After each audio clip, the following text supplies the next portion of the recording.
बेटी को अल्लाह आपको सलामत रखे। यकीन करें बड़ा दिल दुखता है जब कहीं किसी वली के मजार पे ढोलक बजती देखते हैं, बहुत तकलीफ होती है। ऐसे लोगों ने मजार वालों को समझा ही नहीं है। दो बातें होती हैं, या तो मजार वाला गलत था या फिर बाद वाले गलत है।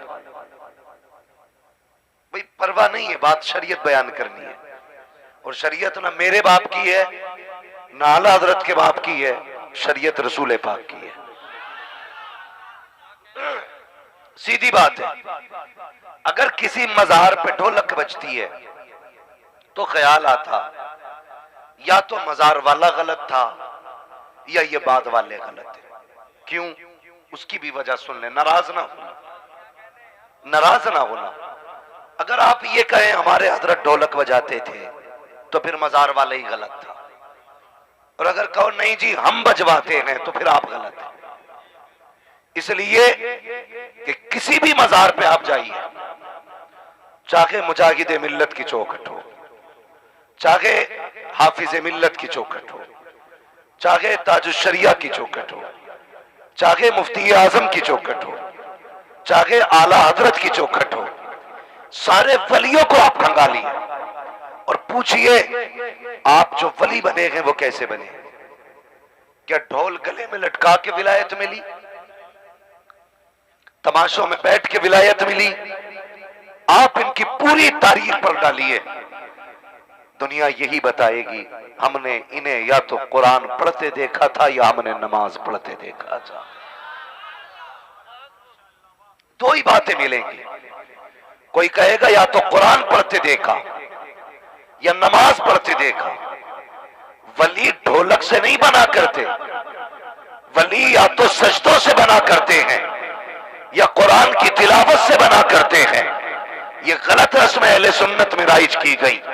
ढोलक बजा करके वलियों को राजी नहीं किया जाता, बल्कि उन्हें चिढ़ाया जाता है और उन्हें बताया जाता है जिस ढोलक से तुम बजते रहे हम वो बजा के दिखाएंगे, जिस तमाशे से तुम रोकते रहे हम करके दिखाएंगे। तुमने जिंदगी भर जिन औरतों को पर्दे में रहने का हुक्म दिया उन्हें मजार पे ला करके नचा के दिखाएंगे। मशीयत कहती है नादान धोखे में गए, तू कुछ नहीं बिगाड़ सकता है, जितना नाचेगा अपना बिगाड़ेगा। कब्र में आ जा तब पता चलेगा यहाँ ढोलक का राज नहीं चलता, अगर यहाँ चलता है तो मदीने वाले की सुन्नत का राज चला करता है।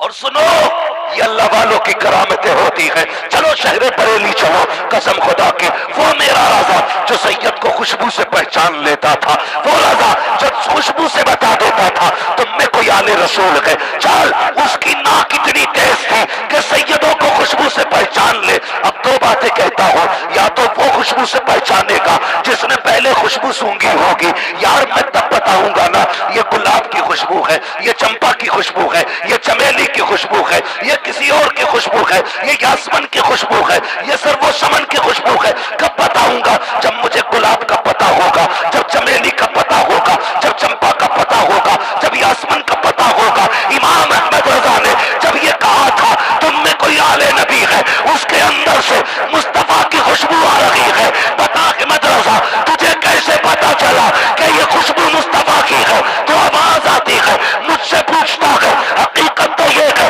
जब मुस्तफा को देखा था तब ये खुशबू महसूस की थी, और मैंने तभी कह दिया था, मैंने तभी कहा था उनकी महक ने देखे गुंजे खिला दिए हैं, दूसरा चल दिए हैं, पूछे बसा दिए। हाँ बुरा ना मानना, बात कड़वी करने लगा हूं लेकिन सच्ची है। यही वजह है ना कुछ मौलवियों को हजम होता हूं ना कुछ पीरों को, और इसकी परवाह भी नहीं करता, सब अच्छा कहें।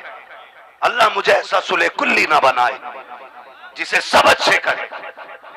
हाँ जिसे सब अच्छा कहे वो सुले कुल्ली होता है, वरना दुश्मन तो नबी के भी थे, दुश्मन तो अली के भी थे, दुश्मन तो हसनैन करीमैन के भी थे। परवाह नहीं है, कोई कुछ भी कहे, धमकी दे, गोली मार, जितना बड़ा तू मारने वाला है, तुझसे बचा बड़ा मेरे बचाने वाला मेरा रब है। मसला कोई नहीं। तो जिन खानकाहों पे जो रंग रहते थे वो दिखाई देते थे। आप जाइए बरेली शरीफ गए ना, हाजरी हुई आला हज़रत के मज़ार शरीफ पे हुई है ना हाजरी। निकलने के बाद घंटों तक बदन से आला हज़रत के मज़ार की खुशबू नहीं जाती है, अलग ही खुशबू है। हमने ये तमाशे बना दिए, खेल तमाशे, और उसमें जो बदतमीजियां होती है मेरी कौम, मैं सिर्फ समझाने आया हूं, गोली चला के मनवाने नहीं, सिर्फ समझाने आया हूं। हालात क्या है मेरे मुल्क के, ये सब देख रहे हैं। बेटियां मुर्तद हो रही हैं, जो बची हैं वो बाप की दहलीज पे रो रही हैं। हाथ पीले करने के लिए बाप के पास पैसा नहीं है, लेकिन मिंबर बना करके उस पे जब एक तरफ नाचने वाला और नाचने वाली होती है, मेरी कौम का जवान गड्डियां लेके उठता है और पानी की तरह पैसे को बहाया करता है। मेरी कौम के जवान जरा दिल पे हाथ रख के बता, ये पैसा कितनी मेहनत से कमाया जाता है। कभी मुंबई गए हो इस पैसे को कमाने के लिए, कभी दिल्ली गए हो पैसा कमाने के लिए, कभी सऊदिया गए हो पैसा कमाने के लिए, कभी दुबई और कुवैत गए हो पैसा कमाने के लिए, तब जाकर के ये पैसा हासिल हुआ है। शरीयत की नजर में तेरे पैसे की अहमियत क्या है? मुस्तफा फरमाते हैं, अगर मोमिन की हलाल कमाई का पैसा, मेहनत का कमाया हुआ पैसा अगर कब्र में गिर जाए, तख्ते लगा दिए जाए, पूछो इन उलमा से, बाप ने चेहरा नहीं देखा है तो उसके लिए तख्ता नहीं हटाया जाएगा। माँ ने बेटे को नहीं देखा, तख्ता नहीं हटाया जाएगा। भाई ने बहन को नहीं देखा, तख्ता नहीं हटाया जाएगा। और तो और अगर बेटे ने बाप को नहीं देखा, कब्र का तख्ता नहीं हटेगा। बाप ने बेटे को नहीं देखा, तख्ता नहीं हटेगा। लेकिन मुस्तफा फरमाते हैं, तेरी कमाई का 1 रुपया अगर कब्र में लग जाए और फिर तख्ते लगा दिए जाए, तो तख्ते हटा करके तेरा रुपया निकाला जाएगा। इसलिए कि तेरे रुपये की बड़ी अहमियत है। तूने इस पैसे को जाके नचनियों पे लौटाया, तमाशाइयों पे लौटाया, गुंडों पे लौटाया। क्या कि अच्छा होता इस पैसे को लेता, किसी यतीम बेवा के दरवाजे पे जाता, जिसकी बेटी बैठी थी, पैसे नहीं थे जगह इसके लिए, वो पैसा जा करके उस बेवा की गोद में डाल देता। कसम खुदा की, इधर गरीब का घर खुशहाली में बदल जाता। अल्लाह तेरी कब्र को मुस्तफा के नूर से मामूर फरमा दे।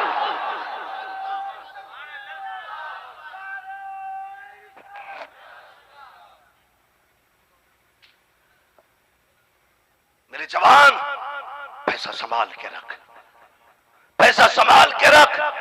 वहां लगा जहां लग जाए तो कब्र तक असर हो, वहां लगा जहां लगे तो हश्र तक उसका रंग दिखाई दे।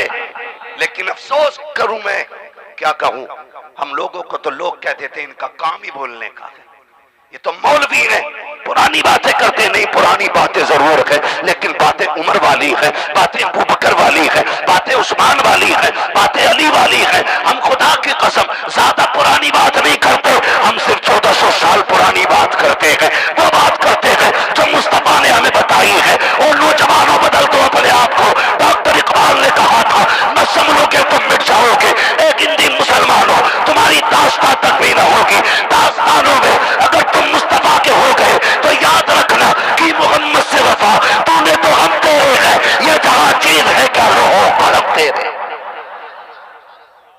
इसलिए मैं दिली मुबारकबाद पेश करता हूं अरकान कमेटी को।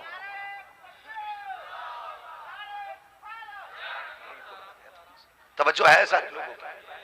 मेरे भाई बदलो, अल्लाह वालों से प्यार करो। ये मोहब्बतें हैं अल्लाह वालों की, ये निस्बतें हैं अल्लाह वालों की। सारे वलियों से प्यार करने वाले हैं ना?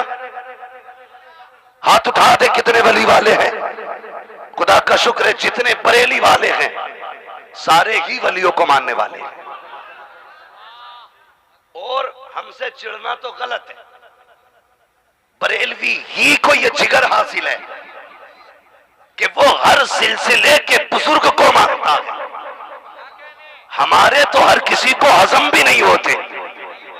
हाँ, हमारों के तो जनाजे कलेजे फाड़ देते हैं। हम बरेली वाले हैं, खुदा की कसम। वारिस भी हमारे हैं, शाबिर भी हमारे हैं, मखदूम सिमना भी हमारे हैं, मखदूम मागिमी भी हमारे हैं, मखदूम कलियरी भी हमारे हैं। गलत न समझिएगा, हम बरेली वाले हैं, जितने भी वली हैं सारे ही हमारे। मैं इसलिए कहता हूं, देखिए मोहताज होके मर जाना, गरीब होके मर जाना, लेकिन वहाबी होके न मरना। अगर मरना है तो बरेलवी होकर ही मरना है, बरेलवी होकर के मरना है। बरेलवी क्या है? ये एक निस्बत है, मसलक नहीं है, नया निस्बत है। और ये निस्बत क्यों इतनी आम हुई? सारे ही सुन्नी कहते हैं ना अपने आप को, वहाबी भी अपने आप को अहले सुन्नत कहते हैं, अहले हदीस भी अहले सुन्नत कहते हैं।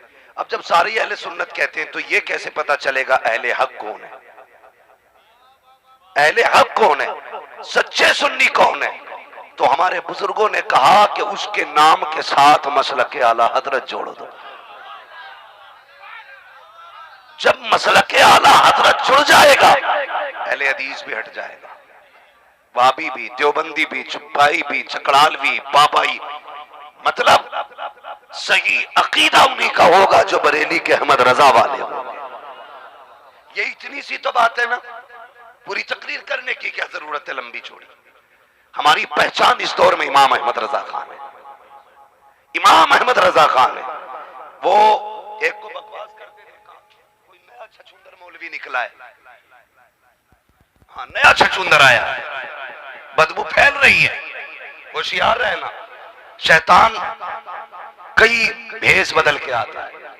लेकिन याद रखिए हम बरेली वाले हैं, हमको तो हर लिबास में आते हो तुम नजर, धोखा वो खाए जो तुम्हें पहचानता ना हो। अब माइक रंग ना बदले यार, अपने पीर और मौलवी बदल रहे, ठीक है, माइक जरा ठीक रख। हाँ तो ये हालात है हमारी कौम के। उम्मीद करूं इंशाअल्लाह बचेंगे शैतानी फितनों से। बोलो इंशाअल्लाह, जोर से बोलो इंशाअल्लाह। बचेंगे इस तमाशों से। और देख तो सही, वो देख सही, अल्लाह वालों की आप जिंदगी देखें। तारीख में बहुत बड़ा नाम है बाबा फरीद गंजे शकर रहमतुल्लाह तआला। सुना है ना? क्या नाम है? बाबा फरीद गंजे शकर। और बैत का भी मसला बड़ा अजीब है। पहले कहीं भी हाथ दे देते, फिर उसके बाद 8 दिन बाद पीर बदल लेते, फिर पीर बदल लेते। बुजुर्गों ने फरमाया यकदरगीर मौकमगीर, एक पकड़ मजबूती से पकड़। अपना तो एक ही कहना रहता है, यार अपनों को छोड़ो मत, दूसरे को छेड़ो मत। हाँ, अपने को छोड़ो मत, दूसरे को सारे क्यों नहीं बोल रहे हैं? दूसरे को छेड़ो मत। अपने को छोड़ेंगे नहीं, दूसरे को, और दूसरा हमें छेड़ेगा तो छोड़ेंगे नहीं। ऐसा बन के तेरे अंदर तेरे पीर का रंग दिखाई दे, तेरे पीर का रंग दिखाई दे। एक साहब कहने लगे यार बरेलवी जो है ना जज्बाती होते। मैंने कहा क्यों? बोले कहीं भी हंगामा काट देते। मैंने तुझे इश्क के रंग नहीं मालूम है? फरमाया गया जब हुजूर पे नात पढ़ो ना, हुजूर पे दरूद पढ़ो, तो ऐसा पढ़ो कि देखने वाले तुम्हें दीवाना कहे, देखने वाला तुम्हें दीवाना कहे। बोले यार ये दीवाने लोग होते। मैंने कहा शुक्र है, ये डिग्री हमें मदीने से मिली है, ये डिग्री हमें मदीने से मिली। और एक बात बता दूं, मेरा मुजाहिद भी आशिक, मेरा आला हजरत भी आशिक, तो जाहिर है जो नाम लेने वाला होगा वो भी आशिक होगा। और आशिक कौन होता है?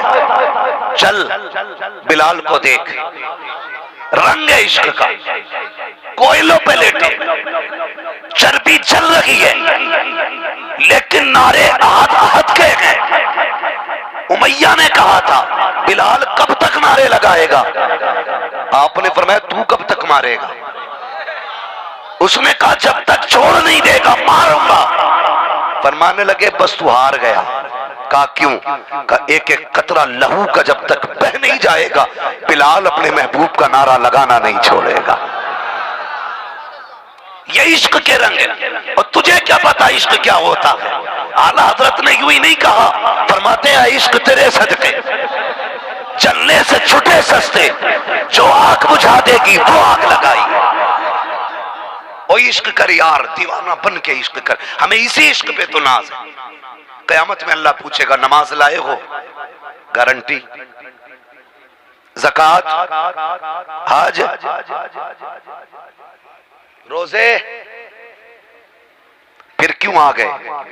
बस उनकी तरफ देखेंगे। मालिक अपने पास तो कुछ नहीं है, तेरे महबूब के दामन के सहारे आए हैं। मैं ये नहीं कहता नमाज ना पढ़ो, पढ़ो, लेकिन कयामत में भी इश्क़ मुस्तफा ही काम आने वाला। इश्क होना चाहिए। और मेरे हुजूर का इश्क जो होता है ना, ये जज्बाती, ये जज्बाती है। जरूरी नहीं है हुजूर पे वही जान दे जिसकी एक मुश्त की दाढ़ी हो। जरूरी नहीं है हुजूर के लिए वही सर कटाए जो जुब्बा साफे वाला है। बात हुजूर की आएगी ना तो जितनी आगे मौलवी जाएगा उससे आगे स्कूल का पढ़ने वाला बच्चा जाएगा। ये इश्क है मेरे हुजूर का। यही आके दुनिया थक जाती है, मगर जानते हो बिलाल ने कोयलों पे बदन रखा, चले आग से हुजूर ने कितना पसंद किया। एक दिन गुजर के जा रहे हैं, निगाह पड़ गई बिलाल के जिस्म को जलाया जा रहा है, घोड़े मारे जा रहे हैं। अल्लाह अकबर। किसी ने कहा था बिलाल तो उनके इश्क में पिट रहा है, क्या एक बार भी तेरी खैरियत के लिए वो आए कि नहीं? और जब वो नहीं आए हैं तो बता फिर उनसे कैसा प्यार करता है, क्यों उनके नाम पे इतनी मार खा रहा है? तो बड़ा तारीख साथ जवाब दिया था बिलाल ने। कहा था लोगों, जब औरतें बाजार जाती हैं या मर्द जाते हैं बर्तन खरीदने के लिए तो मिट्टी के बर्तन को पहले बजा के देखा जाता है, कच्चा है कि पक्का है। अगर पक्का होता है तो खरीदा जाता है, कच्चा होता है तो छोड़ दिया जाता है। का ये भी तो हो सकता है मेरा महबूब मुझे बजा के देख रहा है, बिलाल कच्चा तो नहीं है, बिलाल कच्चा तो नहीं है। का बिलाल अभी इम्तिहान से गुजर रहा है। अल्लाह अकबर। फिर वो दिन भी आया, मेरे नबी ने कहा काश मैं अपने बिलाल को खरीद पाता, इतना सुनना था। दूसरा यार खड़ा हो गया जिसको दुनिया अबू बकर कहती है, सच्चा दोस्त कहती है। कहते आका अगर खरीदने की बात है देर न कीजिए, बताइए बिलाल आपका है, खरीद के अबू बकर सिद्दीक लेके आए।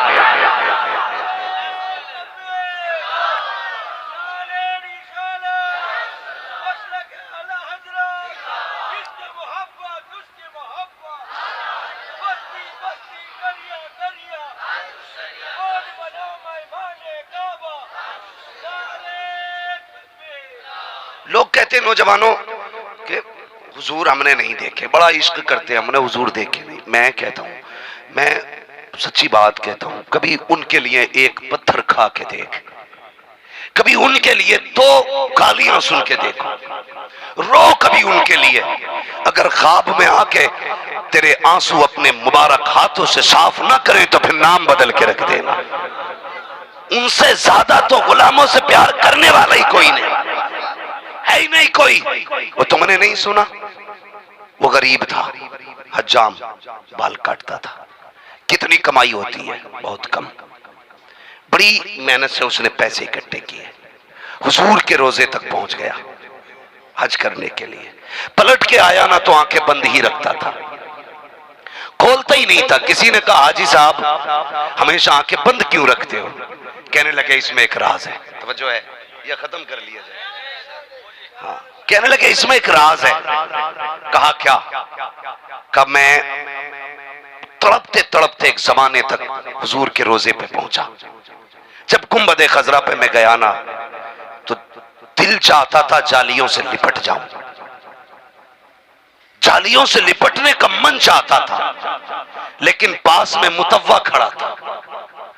मगर मेरे दिल ने और इश्क ने ना अंगड़ाई ली, मैंने दौड़ के हुजूर की जाली पकड़ ली। मुतव्वा ने कहा शिर्क बिद्दत बिद्दत, मैंने उसकी नहीं सुनी। मैंने कहा हट परे को, बड़ी मुश्किल से यहां तक पहुंचा।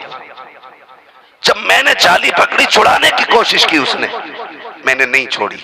उसने दोनों हाथों से लाठी मारी। जब दोनों हाथों से लाठी मारी, मैं ठहरा बूढ़ा, मेरी उम्र भी काफी कमजोर था। इतनी जोर से लाठी लगी कि मैं बेहोश होके गिर गया। कहता इधर आंख लगी है, उधर मेरे हुजूर मेरे पास तशरीफ ले आए। नारे तकबीर, नारे रिसालत, मसलके आला हजरत, मसलके आला हजरत, उर्से मुकद्दस, उर्से मुकद्दस, नारे रिसालत, मुफ्ती हम्माद रजा, मुफ्ती हम्माद रजा साहब किबला, नारे तकबीर। और सुने क्या कहते हैं, फरमाते हैं कि हुजूर आए ना, मैंने देखा मेरा सर हुजूर की गोद में है, और जिस हाथ पे लाठी लगी है ना, मेरे आका ने एक हाथ यूं रख रखा है, दूसरा हाथ यूं रख रखा है। और हुजूर मुझे देख के कहते हैं, बाबा आंसू न बहा, महबूब तक आने के लिए लाठियां तो खानी पड़ा करती हैं, लाठियां खानी पड़ा करती हैं। यार मैं कह रहा हूं ना, उनके लिए आंसू बहा के देखो। दुनिया जानती है मुजाहिद मिल्लत ने जेल काटी, मगर कसम खुदा की, जब आप जेल में थे ना, जेल में जब आपको डाला गया था, उस वक्त एक आलिम ने ख्वाब देखा था कि बहुत सारे उलमा मदीने शरीफ में हैं और सबकी मेजबानी मुस्तफा फरमा रही है। दस्तरखान बिछाया, उलमा बैठे हैं, हुजूर का दस्तरखान है, खाने वाले उलमा। कहते हैं हैरत हुई कि सारे उलमा अपने हाथ से खा रहे थे, लेकिन मुजाहिद मिल्लत को मदीने वाले अपने हाथों से खिला रहे थे, अपने हाथों से खिला रहे थे। इसलिए कि मुजाहिद तूने मेरे लिए हथकड़ी पहनी है, तूने मेरे लिए लाठी खाई है, मुजाहिद तू मेरे लिए दुख उठा रखा है, मैं तेरे इतने नाज उठाऊंगा, दुनिया मेरे दस्तरखान पे खा के फख्र करेगी और कहेगी आका के दस्तरखान पे खाया है, तो तू फख्र से कह देना मैंने दस्तरखान पे उनके खुद मदीने वाले मुस्तफा के हाथों से खाया। हाँ, तो उनके लिए दुख उठा के देखो, फिर देख कितना नवाजते हैं मुस्तफा, कितना नवाजते हैं। इश्क करो जवानो हुजूर से, वफा करो तो ये आशिकों का मजमा है।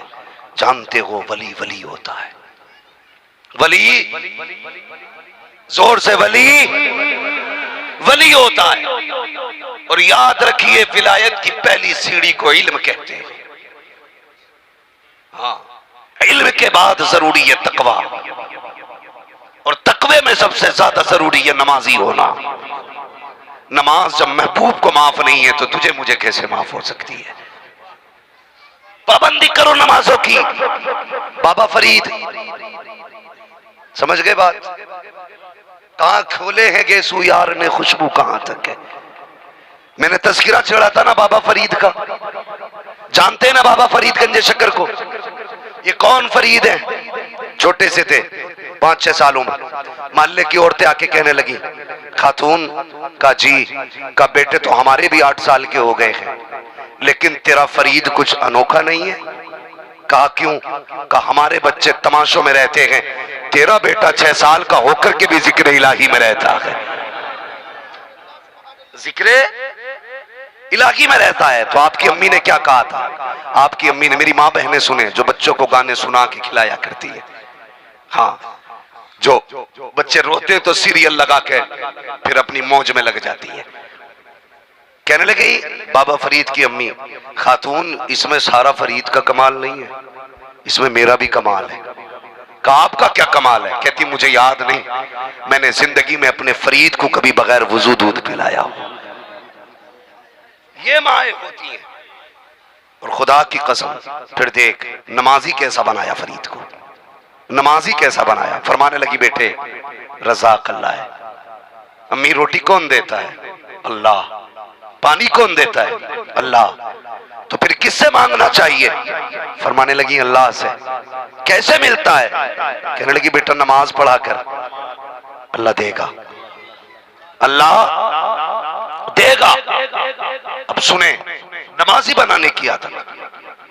आप नमाज के लिए खड़े होते, माँ पहले ही आपके लिए रोटी बना के रख देती, सलाम से फारिग होते अम्मी रोटी का बेटे रब ने भेज दी है।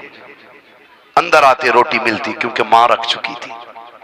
ये भी हुआ है। और शक्कर की अगर आप बात करें कि उनकी तो शक्कर की बात थी, वो भी बात में आप सुनते रहिएगा किसी से, लेकिन मेरी ही सुने। कहने लगे मां भूख लगी है। का बेटे अल्लाह से मांगो। नमाज पढ़ते मां रोटी रख देती। इत्तेफाक से किसी रिश्तेदारी में चली गई। बच्चे के स्कूल से लौटने का, मदरसे से लौटने का वक्त हुआ।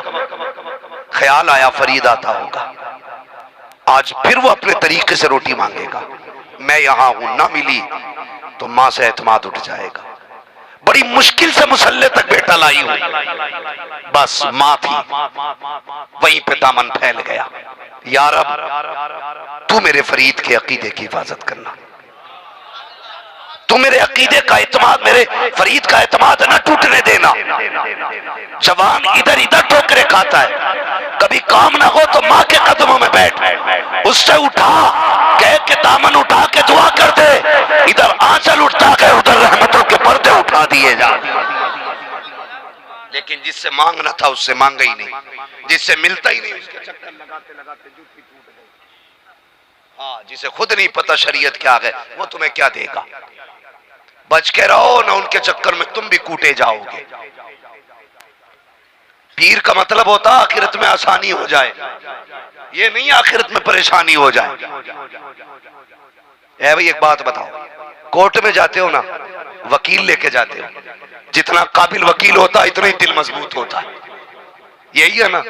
और कोर्ट में अगर कोई डकैत को पकड़ के ले जाए, वकील कहेगा दूसरे वाले का पहले तो इसे ही पकड़ो,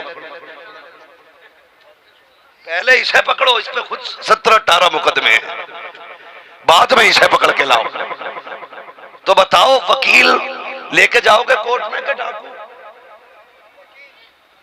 बोलो, डर क्यों रहे हो भाई?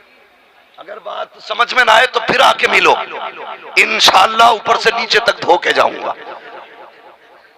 क्या लेके जाओगे, वकील ना या डाकू? ऐसा बंदा लेके जाओगे जो कोर्ट में तुम्हारा मददगार साबित हो। तो कयामत में फिर ऐसा बंदा लाना जो रब का भी प्यारा हो, मुस्तफा का भी प्यारा हो। हाँ, जो रब का भी प्यारा हो, मुस्तफा का भी प्यारा हो। ऐसा ना लियो जो रब का भी मुजरिम हो, मुस्तफा का भी मुजरिम। अगर ऐसा पकड़ लिया तो वो तो कुटेगा ही कुटेगा, तू भी कुटेगा, वहां कोई खैरियत नहीं होगी। आला हज़रत फरमाते आज ले उनकी पना, आज मदद मांग उनसे, कल न मानेंगे कयामत में अगर मान गए। तो आप फरमाने लगी मैं अपने बेटे को जब भी दूध पिलाया ना, मैंने वुजू करके दूध पिलाया है। फिर बेटा कैसा बना, बेटा कैसा बना, सोचिए आप। बैठे हुए मदरसे के कुछ तलबा जा रहे हैं, किधर? चश्मे का पानी लेने। क्यों, कुएं में पानी नहीं है? कहा है तो मगर खारी है कि पिया नहीं जाता। फरमाने लगे इतनी दूर जाओगे? जी। कहने लगे लाओ भर लो, मेरे पास लेके आओ। पानी भरा, लेके आ गए। आपने सूरह इखलास शरीफ पढ़ी, कुल हुवल्लाह शरीफ, और पानी के बर्तन पे फूंक मार दी और जल्दी से मदरसे लेके गए। उस्ताद ने कहा इतनी जल्दी कैसे आ गए? कहने लगे वो बाबा बैठा है ना बाहर, आज उसने कुएं का पानी भरवाया और दम करके भेज दिया। उस्ताद कहने लगा तूने बताया नहीं था खा रही है पानी? कहने लगे बताया था, उन्होंने कहा मीठा हो गया। उस्ताद ने घूंट मारा तो पानी मीठा हो चुका था। कहा पढ़ा क्या है? कहा कुल वल्लाह शरीफ। कहा बस इतना सा काम, आओ सारे बर्तन भर लो। पूरे मदरसे के सारे बर्तन भर लिए गए, लोटा मटका घड़ा सब भर के रखा। उस्ताद सुबह रात से सुबह तक कुल वल्लाह पढ़ के फूंकते रहे।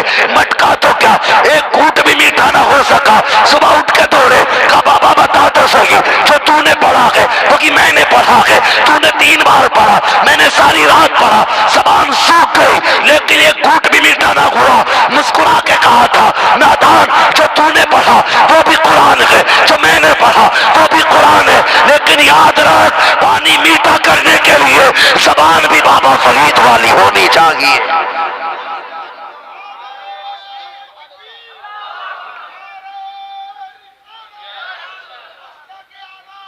शुक्रिया। हाँ हाँ, ये अल्लाह वाले होते हैं। ये जोर से ये अभी नहीं बोले आप, ये जो नहीं मानता वो उठ के चला जाए, ना इन्हें उसकी जरूरत है ना हमें उसकी जरूरत है। हाँ, बहुत गौर से सुने, ये बाबा फरीद है। आपका एक मुरीद था, मुरीद बड़ा गरीब था, है? अल्लाह वालों के तो गरीब ही ज्यादा होते हैं, अल्लाह वालों के चाहने वाले ज्यादातर गरीब होते हैं। ये अलग बात है कि नजर डाल के बाद में अमीर बना देते हैं, ये अलग मसला है, लेकिन होते क्या गए, गरीब ही होते हैं। क्यों? मेरे मुस्तफा को गरीबी से प्यार है। अगर कोई बंदा गरीब है तो दिल थोड़ा ना करना।